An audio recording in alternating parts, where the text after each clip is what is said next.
Hello everyone and welcome back. Today we are doing the mid-season analysis for the Our Dads Plays Legend League. This is Joshua, coach of the Spear Pillar Guardians, with you today. Starting off, we will be getting started with Pod B.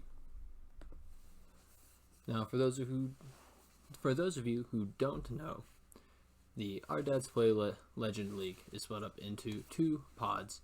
We have a total of 24 players, so 12 players in each pod. And with each pod, they drafted their teams separately. So you can see Pokemon like Zacian appear once in both Pod A and Pod B. But starting off, we are starting off with Pod B. And starting with our first team, the Killer Kongs.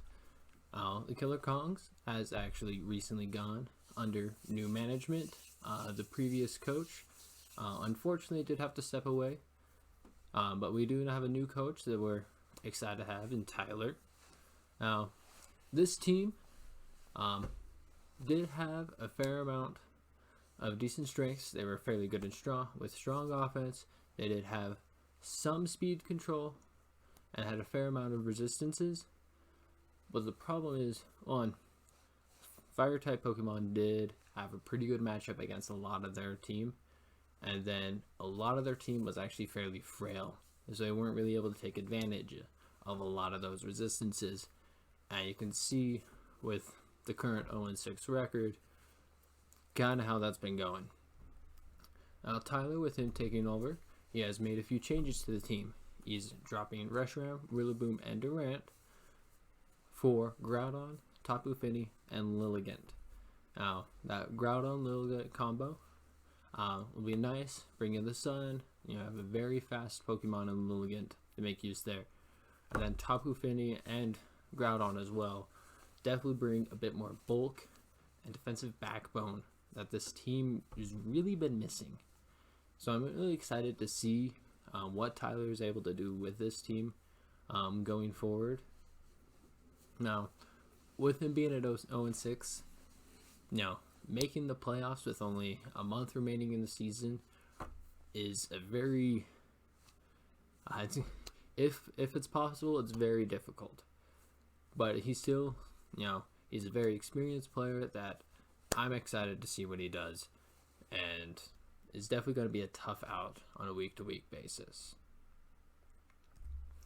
Moving on to our next team, we have the Boys, coached by Jason. The Boys have had a very good team. They have some great offensive coverage between Xerneas, Rotom, and Kartana. Just between those three, they can hit basically the field, and then Suicune is able to provide some offensive support as well. And then, speed control. They do have some speed control with just like Geomancy Xerneas, speaks for itself. And then Tailwind on Suicune also can do a fantastic job. And you also have Thunderwave, Prankster Thunderwave with Klefki that can definitely, throw a wrench in some plans. Screen support as well. Klefki with that Prankster screen support. A very nice mod. Fits really well with the team and helps keep, the main focus in Xerneas around to be able to deal out the massive damage that it's capable of with its fairy type attacks. Now, some weaknesses that this team did have, the fact that they had no weather control at the start of the season. That has now been rectified with a trade, trading for the Cantonian Ninetales. And then a lot of the team is fairly setup heavy, while stuff like Kartana is able to, hit hard pretty quickly. Like Xerneas generally wants a Geomancy up, or Rotom definitely wants Nasty Plot. And then another thing is, you do have some competition with the Dynamax mods. Now, most of the time, generally, I don't see that really issue, because Kartana can definitely operate outside of Dynamax very well, and Xerneas can as well. And then Rotom, while it's definitely better in Dynamax, still can be quite useful outside. And with that 4-2 record, a good season so far. The only change to the team was dropping the Swampert from earlier and bringing on the Cantonian Ninetales to give a bit of weather control. But at 4-2, the boys are having a pretty good season so far. Top half of the league. Strong finish. They have a very good chance of making the playoffs. Coming up next, we have the Misty Mountain Dragonites, coached by Elizabeth. One of the strengths of this team is they definitely have redirection, fake out. They have a lot of ways to just kind of mess with what you are doing. Between Togekiss, Blastoise, and Raichu, Togekiss with the Follow Me, Blastoise, and Raichu being able to carry that fake out, and the Lightning Rod from the Raichu, helping protect a few of the other team members. Definitely very useful. And that Lightning Rod really helps with, the electric type weakness that, Togekiss, Blastoise, and Talonflame shared. And you do have, Intimidate support from Crocodile and a decently hard hitter. And Tapu Bulu giving some terrain control. Now, some weaknesses that this team does possess, rock type Pokemon and ice type Pokemon. Now, both of those Pokemon, while it does hit a fair amount of the team, Solgaleo, the basically the leader of this team, they have a fantastic matchup against both rock and ice types.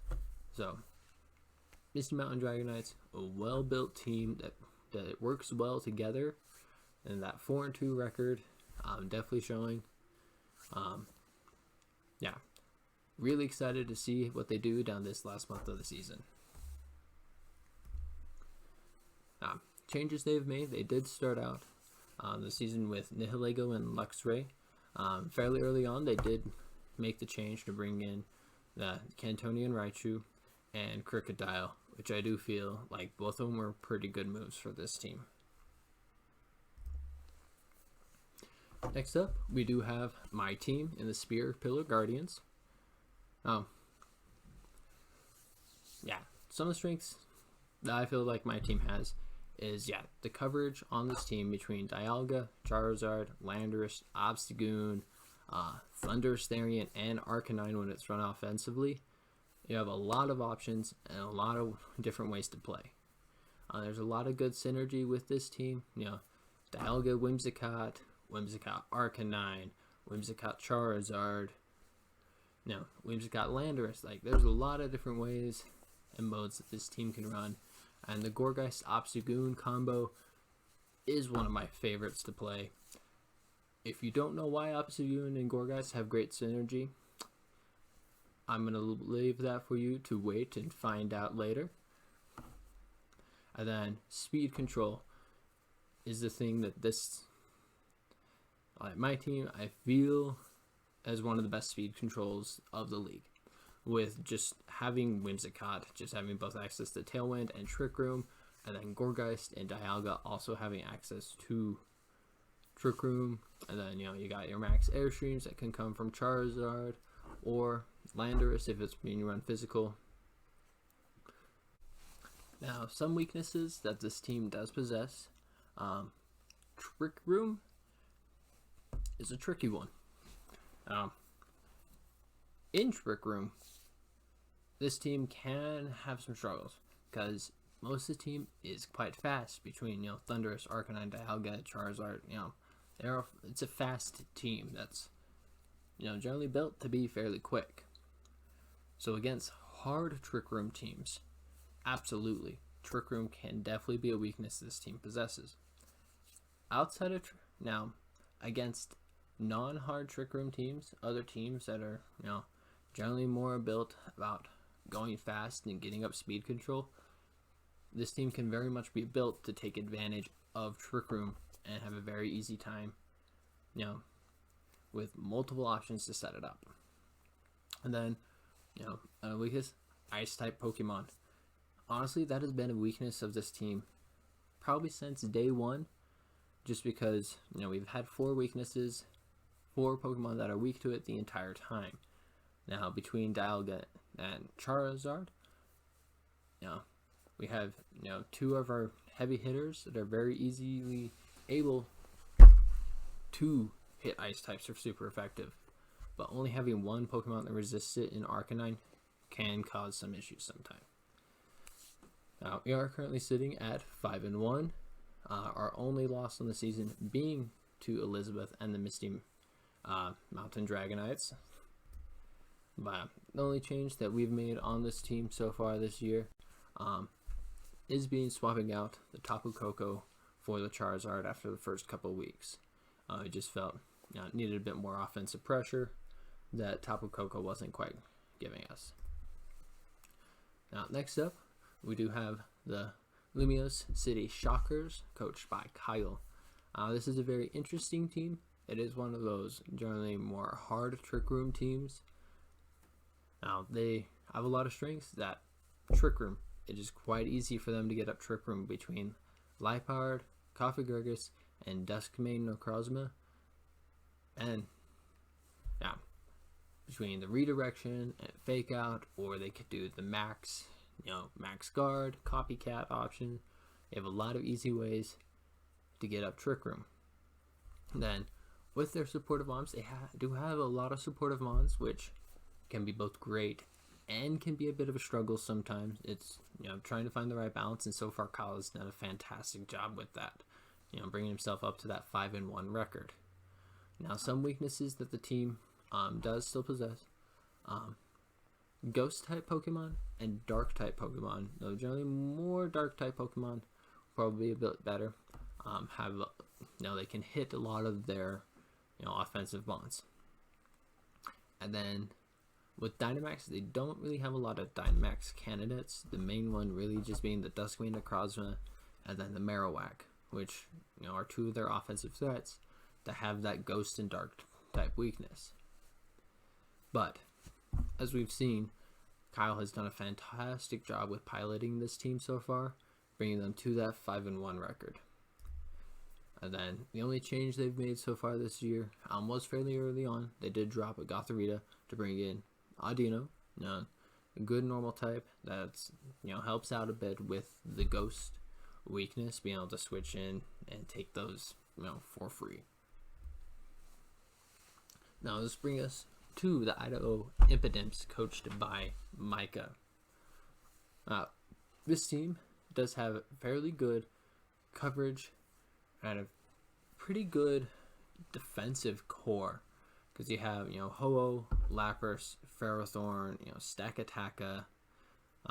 They have the Regieleki, not the Electabuzz.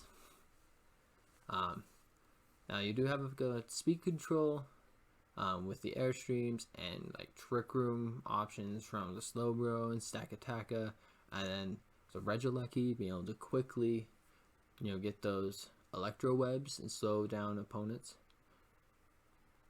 And then a bit of redirection as well with the Volcarona. Some of the weaknesses, this team is a bit weak to hyper offense. So teams that go really hard, really quickly, this team can have a little bit of difficulty dealing with. Especially with Ho-Oh, it can be hard to take, especially in a draft league format where people know who your team is. It's very easy to just put on a quick little fire type move for the Ferrothorn, a ground move for the Stakataka, or the rock move for the Ho-Oh. Getting those 4 times hits on those, it can be difficult to try and build a team and balance around that.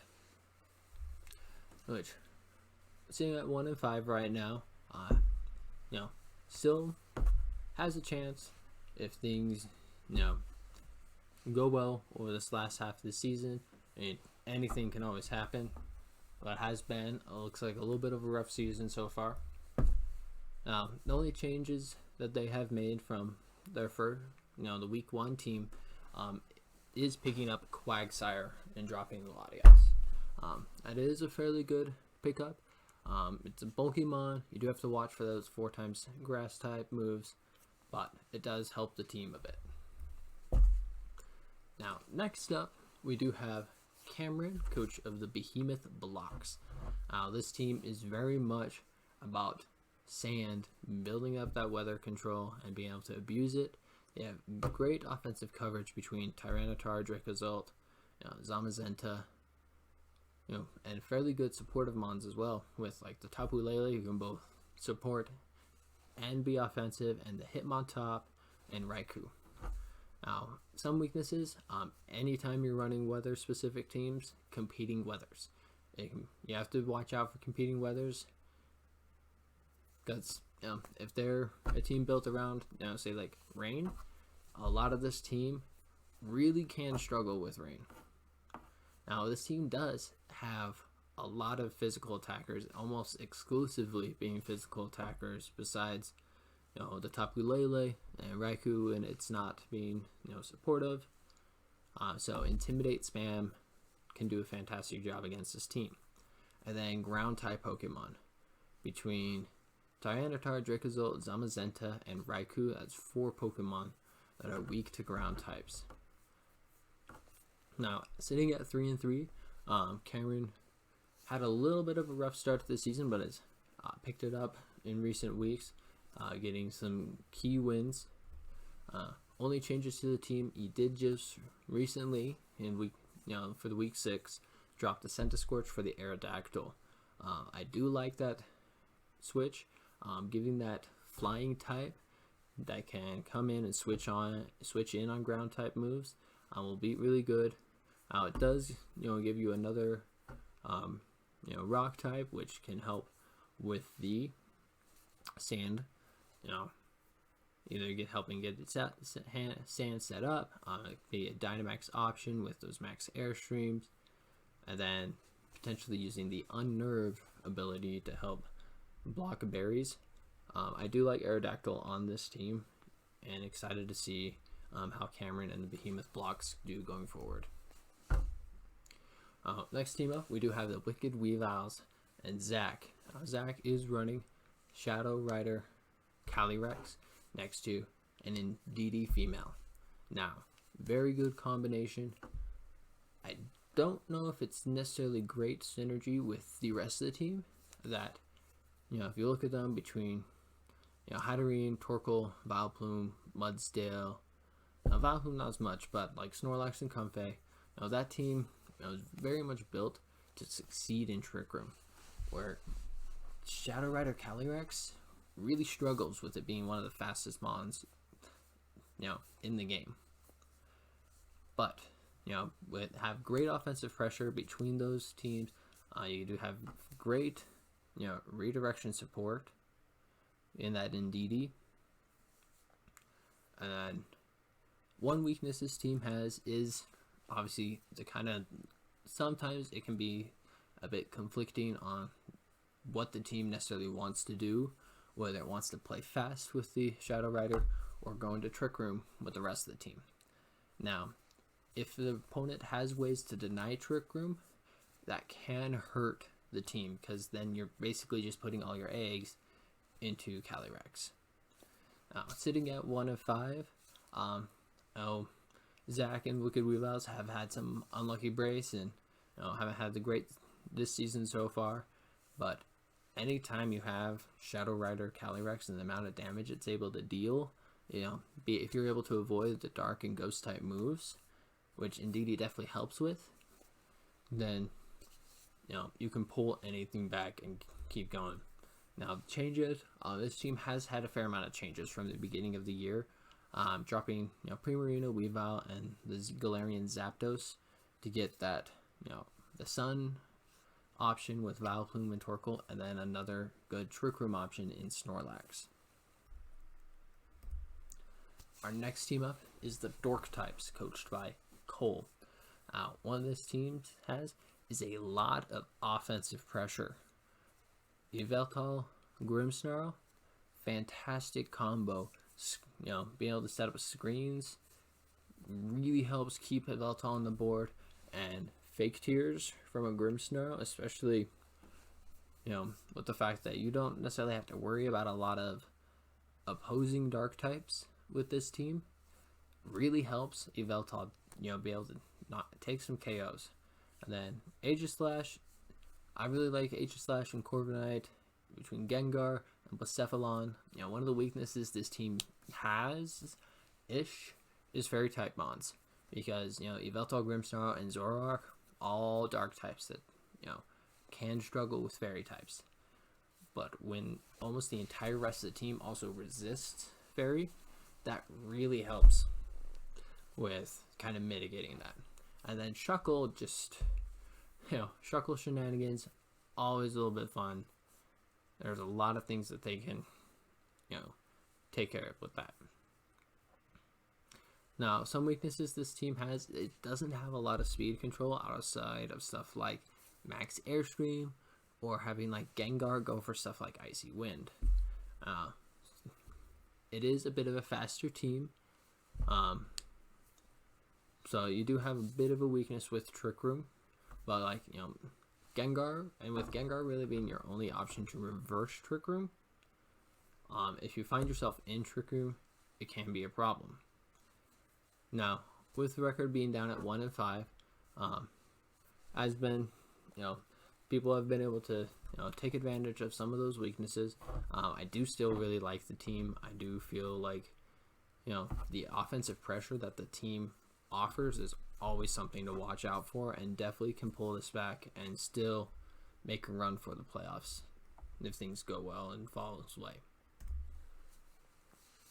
Only change this team has made was dropping the Malamar and bringing in Gengar, which I do think was actually a really good move.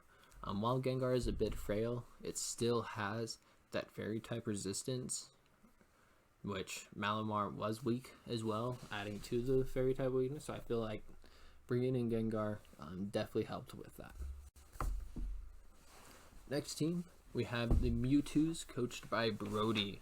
This is, a fairly typical rain team with a bit of, extra flair thrown in. Now, this offensive coverage that this team has is fantastic between Kyogre, Metagross, Zapdos, Dreadnought, and Garchomp.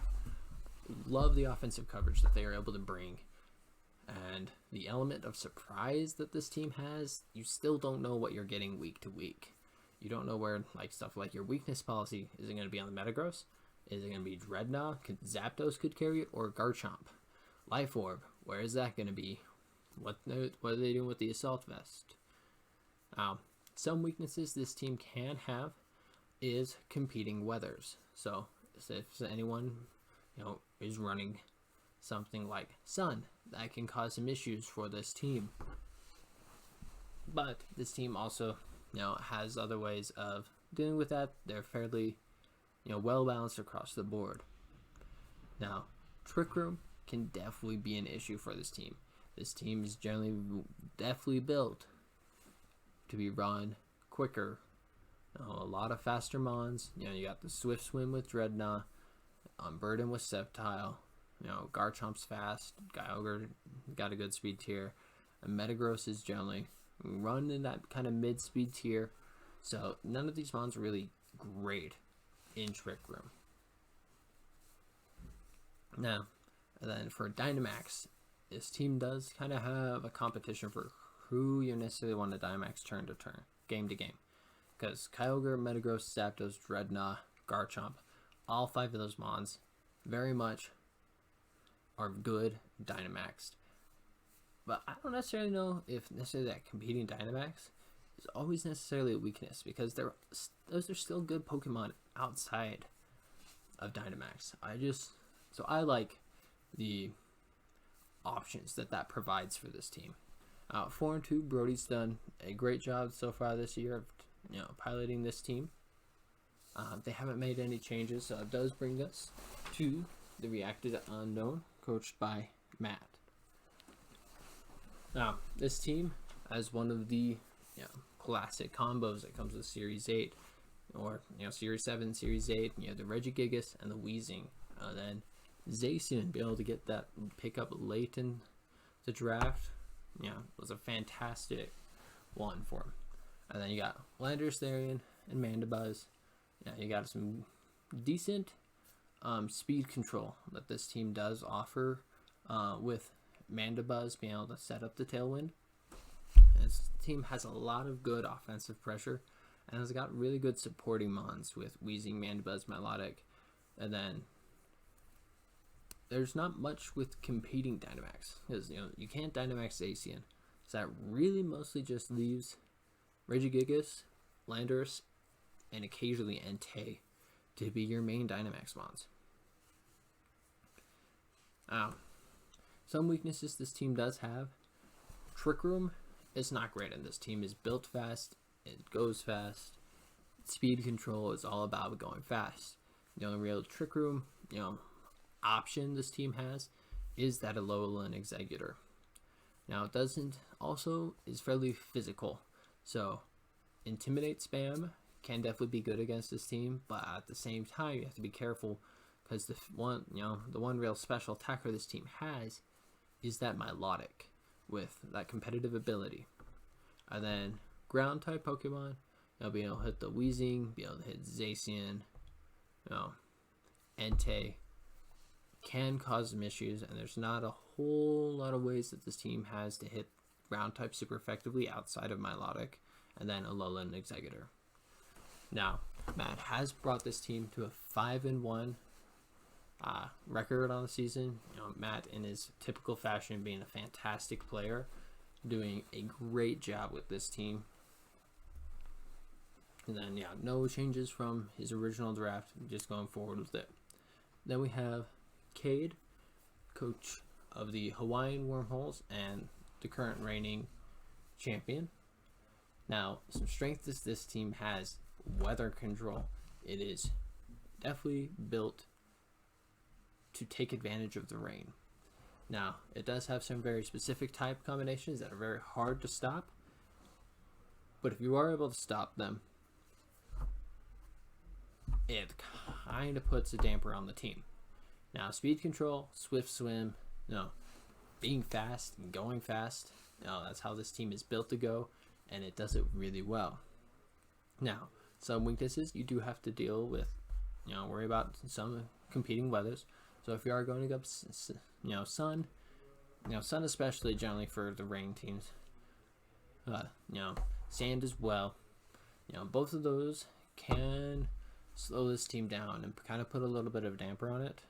And then it doesn't have a whole lot of coverage on the defensive and offensive sides, just because a lot of these Pokemon, you got 4 water types on the team, and then so you don't have a whole lot of different type combinations you're working with when you're building, going forward with this team. Now, I do still really like this team. I do feel like there are a lot of things it can do really well, especially, honestly, the fact that it has Palkia. I really like the coverage that Palkia by itself is able to offer. It's very good and definitely helps cover up some of the weaknesses that this team has. Now, this team is currently 3-3, so fairly middle ground. Doing a fairly good job this year. I'm excited to see where they go forward. It feels like Kate is growing a bit more comfortable with the team. Now, our original tier list. This is what Andy and Jason tiered the teams at the beginning of the season, based on what they expected, and for the most part, they did a pretty good job. You don't see a whole ton of movement other than the Lumio City Shockers down there being ranked in the C tier. Definitely deserve to be moved up, as well as the Misty Mountain Dragonites.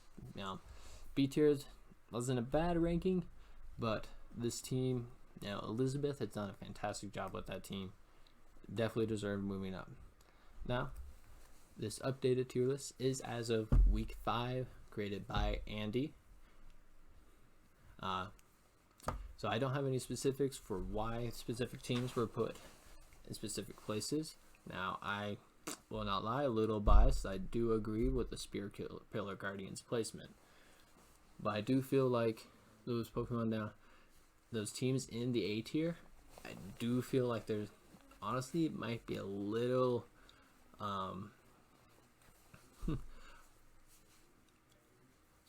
a little underrated in where they're at right now. Because all three of those teams have done fantastic, especially on the Luminous City Shockers and the Redacted Unknowns, both sitting at 5-1 with good differentials. So, personally, I do feel that all three of those teams, honestly, could make very good arguments for why they could be in S tier. But that does bring us now over to Pod A. Now, before I finish with Pod B, some matchups to look forward to for this upcoming week, Week 7. We got the Spear Pillar Guardians versus Jason and the boys. So we got me at 5-1, Jason at 4-2. Really excited for this match. Definitely carries some, very serious playoff implications going forward for not only positioning but also just who even makes the playoffs. Because if you lose here and then go on a losing streak, also you could very quickly find yourself out. And then another one, we have Elizabeth and Brody, both sitting at 4-2. Another really good matchup that really hoping we get to watch this week. Really looking forward to seeing, kind of how that goes. But yeah, that does bring us into Pod A. We will start off with the Wicked Delphox of the West, coached by Michael. Now, this team, one of its strengths, and it is speed, and it has a lot of speed. Between Mewtwo, Cinderace, Crobat, Weavile, it is a very fast team. It has great offensive coverage across the board. Now, some weaknesses that this team has: Rock-type Pokemon. Rock Slides, as said before, is definitely a bullet to dodge for this team. So you do have to be careful about that. And then in Trick Room, this team struggles. Now, Crobat, great taunt user. Weavile, a good taunt user. Gardevoir has imprison options. So there are ways to work around the Trick Room. But if you're in Trick Room, this team struggles. And it doesn't have a whole lot of ways to hit, big, bulky water types. And then also it doesn't have a lot of weather control, which means opposing weather teams can kind of take advantage at times. Now, I do have to do a shout out because the man, the myth, the legend, Charmander, still on the team, going strong.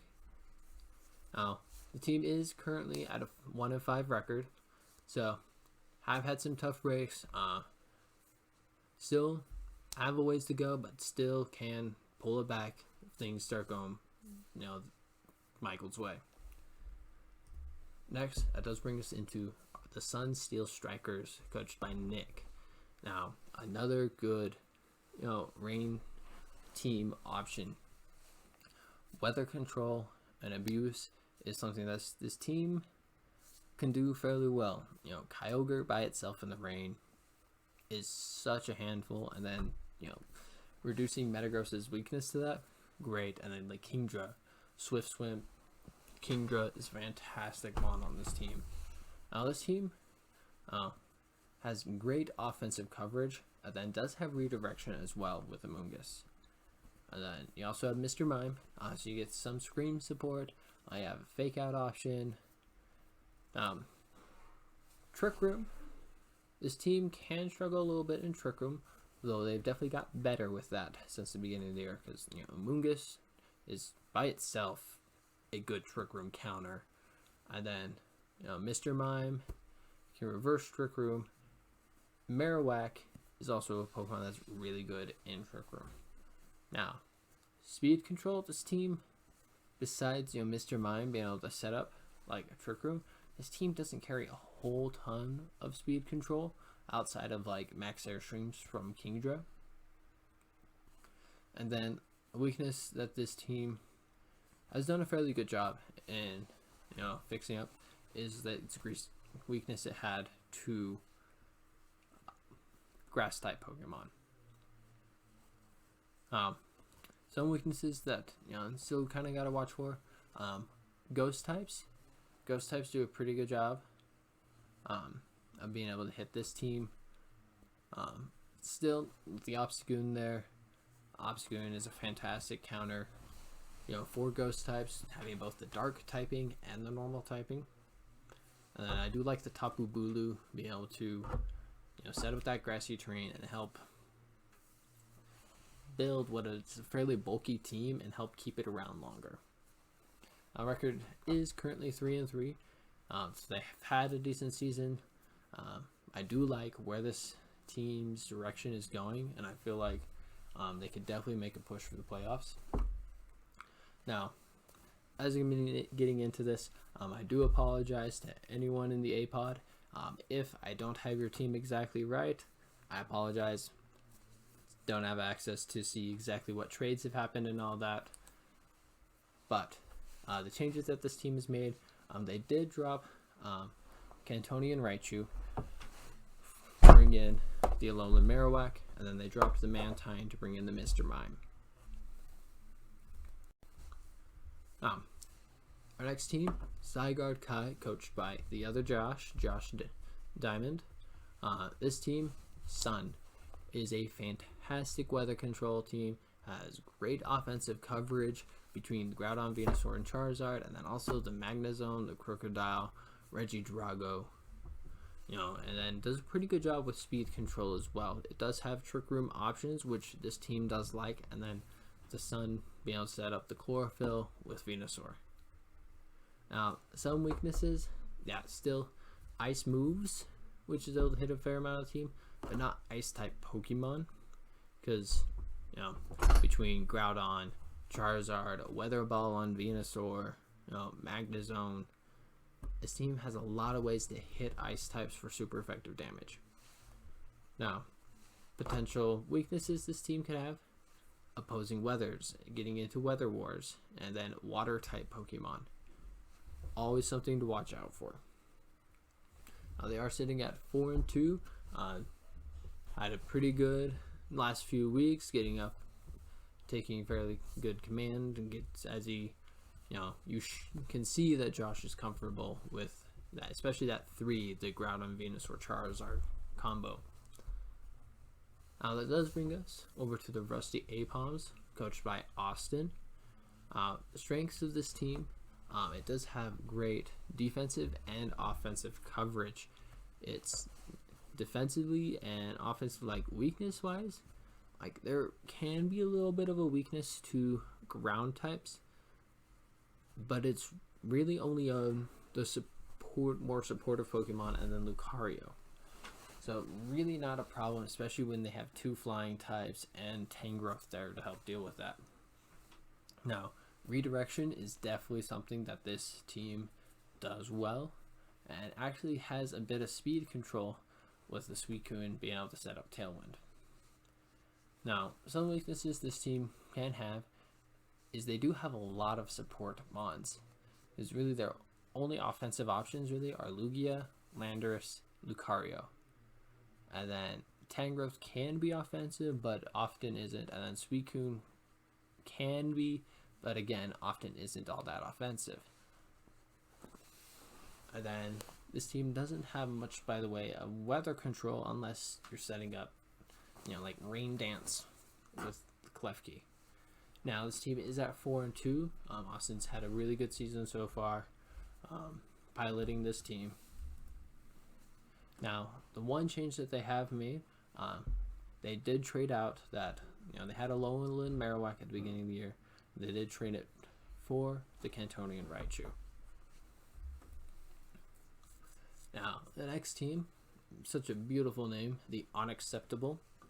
Now, one of this team's strengths, they have good speed control. They have the Sandra Dracozolt, and then they have Trick Room Bronzong, Scary Face Grimmsnarl. There's a lot this team is capable of, and a lot of different ways that it, feels like it can be played. Now, they do have great offensive coverage between Dialga, Dracozolt, Tyranitar, Blacephalon, Galarian Zapdos. They have a lot of different ways to hit you and hit you for super effective damage. And then another strength is weather control. Now, some weaknesses, Now, that's not necessarily as big with this one as some other weather teams. It would be opposing weather. You do have to, always watch out for opposing weather. But ground type Pokemon, you do have to watch out for those. But between, Bronzong and Galarian Zapdos, between the Levitate and Flying type, you can work around that. And then Fairy type Pokemon, that one's a little harder to work around because, Wild Dialga can hit them for super effective damage, and then Bronzong and Blacephalon resist. Most of the rest of the team, really the rest of the team is all weak to Fairy type Pokemon. There's definitely something to watch out for. Now, they do have a 3-3 record on the season, in a good position. Got a good matchup going forward. I really like the team. Do feel like if Derek can pilot it well, they can definitely have a shot at the playoffs. Now, the changes they have made, they did drop the Porygon 2 for Grimmsnarl, and then the Primarina and the Mudsdale for the Blacephalon and Riolu, respectively.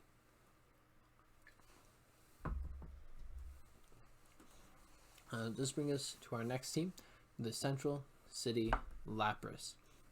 This is a team that has gone through a fair amount of change recently. They still do have that solid Fire, Water, Grass core between Moltres, Lapras, and Kartana. And then they do have, they no longer carry that redirection though that Butterfree offered. They do have a bit of screen support with the Meowstic male, and then also Tapu Lele and Zamazenta, do have the option to run screens. Electric type Pokemon, will be able to hit the Lapras and the Moltres super effectively. This team really doesn't struggle with it all that much. It does only have the 2 resists in Goodra and Kartana, but it still does a fairly good job. They do have to watch out for fighting type Pokemon now with the addition of Zamazenta. But even then, like with Tapu Lele has such a great matchup, and the Gengar as well. They both have such great matchups against fighting types that that weakness can be mitigated. Now, this team doesn't really have any form of weather control unless it's being set up through Dynamax. But this is a team individually and collectively, I do like the pieces that this team carries currently. But you can see, it has been a rough season so far, sitting at 0-6. But going forward, I do like this team. I do think it can be a hard out. They have made some changes. They dropped Ho-Oh for Zamazenta, then Butterfree and Alolan Raichu for Moltres and Meowstic. I do feel those are good changes, because with Moltres, they're just basically getting light Ho-Oh, and then Zamazenta offers a very defensive option and still a pretty good heavy hitter for this team to use.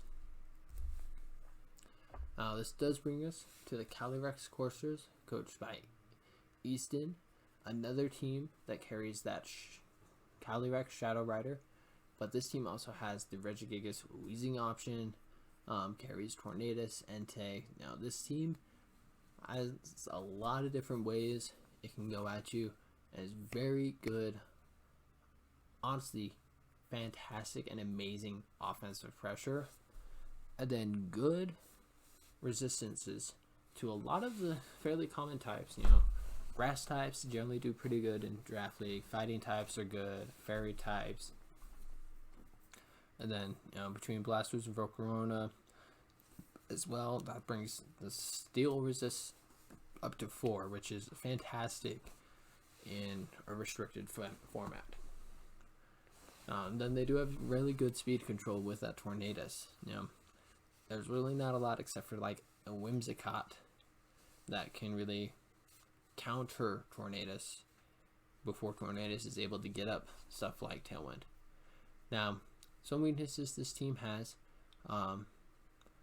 they do have a decent amount of setup mons, but they do have redirection support from Volcarona to help take care of that. Now, Trick Room is definitely something that this team struggles with. Ferrothorn helps, but with Draft League, it's very easy to tack on just that fire type move to help deal with Ferrothorn. So you do have to be careful about that. Well, this team doesn't have any weather control, so opposing weather teams can always be a little difficult. This team is 4-2. Easton has done a fantastic job with this team. He's done a really good job, to protect Calyrex and let it deal the massive damage it loves to deal. Next, we do have the Pacific Log Meteors and Preston. This team, honestly, an interesting team. I really like it. It feels like something I would run. Between Palkia, Whimsicott, Rotom, Tapu Koko, Gigalith, Umbreon, Landorus Incarnate, and Durant. It has great defensive coverage, good speed control, has a bit of weather control with Gigalith, and then the strong offensive pressure.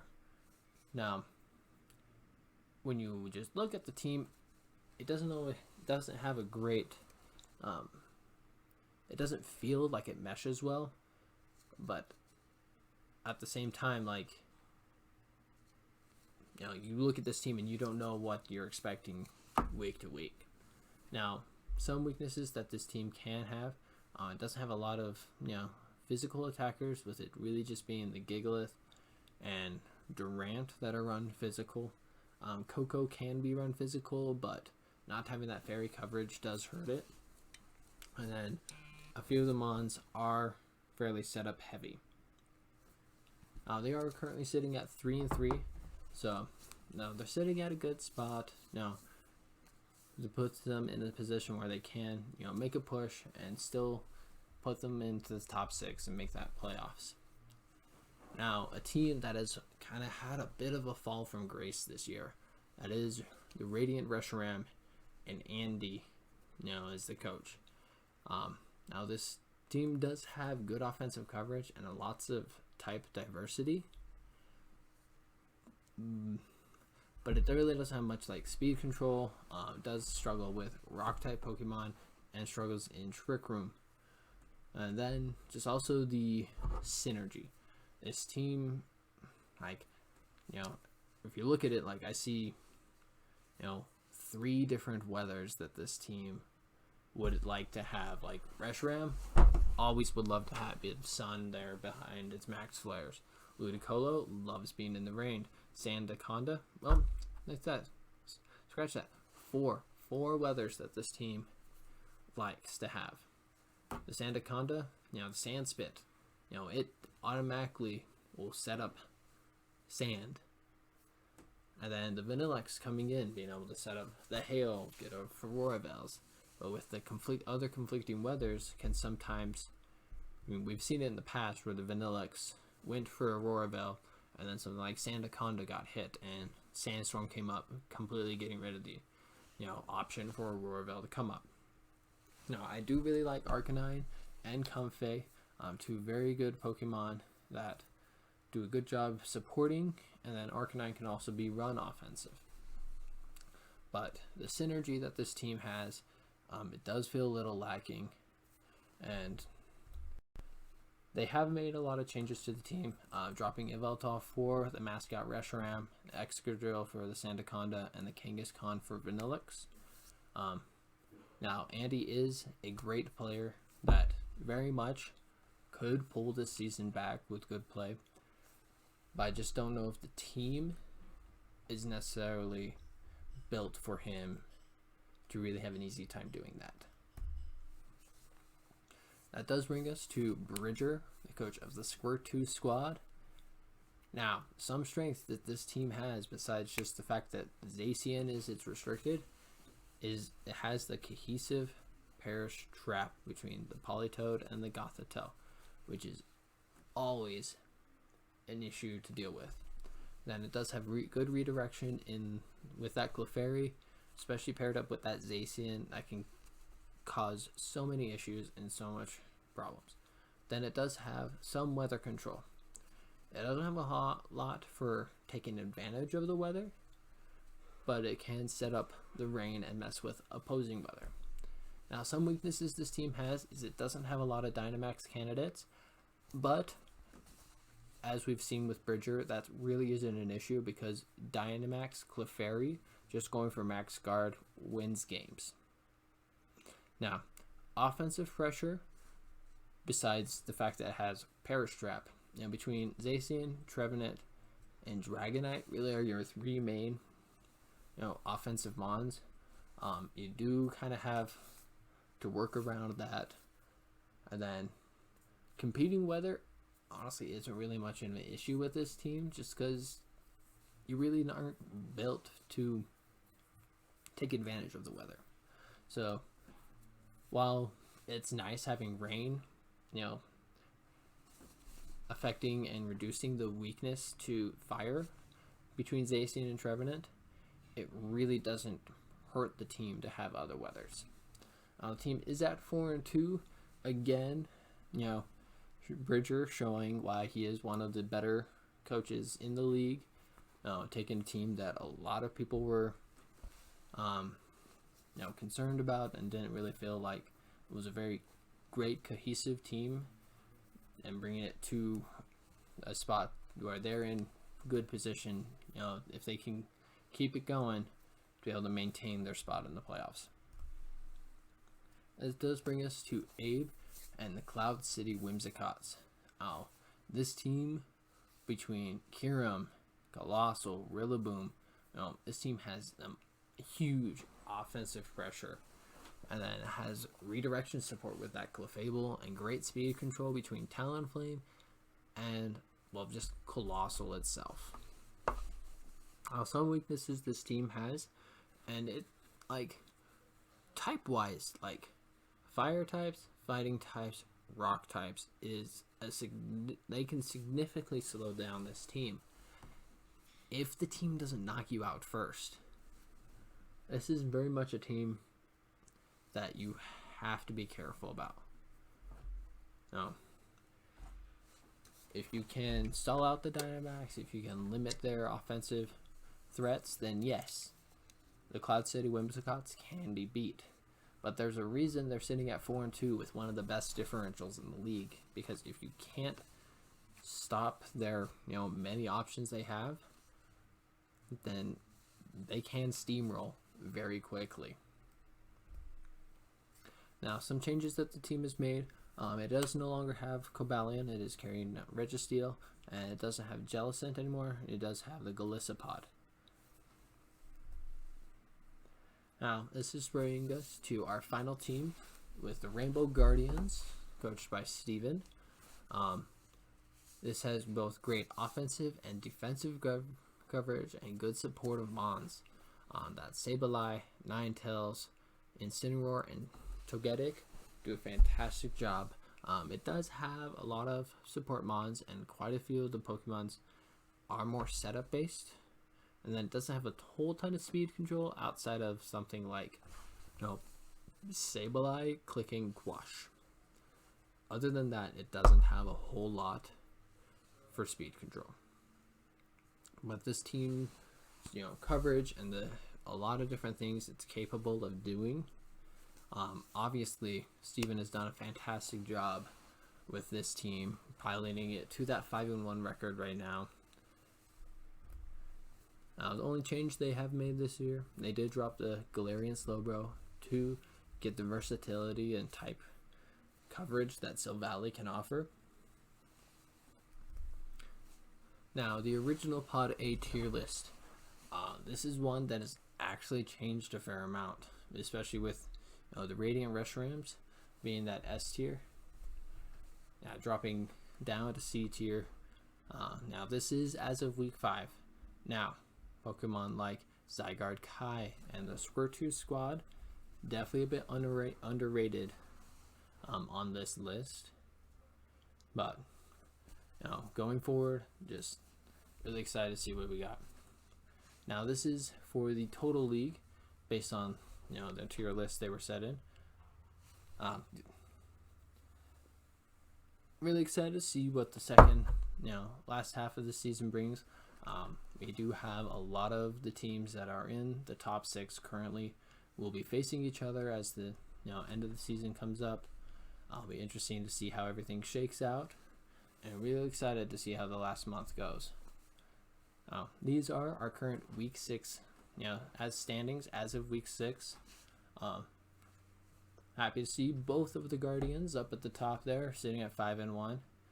But really excited. You can see close race at the top of Pod B, and a close race at the top of Pod A. Or depending on who wins and loses this week, a lot of shakeup, a lot of change can happen already.